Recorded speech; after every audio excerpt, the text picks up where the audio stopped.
Xogħol li pproduċa l-graphic designer ta' Media Link Communications Matthew Stroud ta' 24 sena intasel mal-finalisti ta' Digital Arts Festival f'Redmond, Washington fl-Istati Uniti. B'hekk din l-animazzjoni se tkun qed tintwera waqt dan il-Festival Internazzjonali tal-Arti Diġitali li jibda fit-8 ta' Frar li ġej.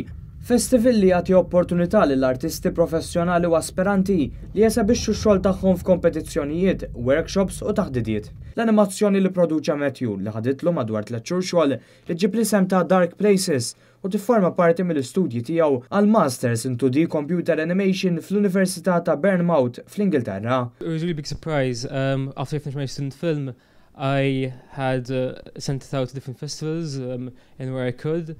And it was fantastic finding out that I got accepted in the festival in Washington. Anki f'pajjiżna Matthew qed jikseb diversi suċċessi permezz ta' Dark Places. Fl-edizzjoni ta' din is-sena ta' Dar il-Waħx, din l-animazzjoni kisbet l-ulur ta' Best Animation mis-sezzjoni horror.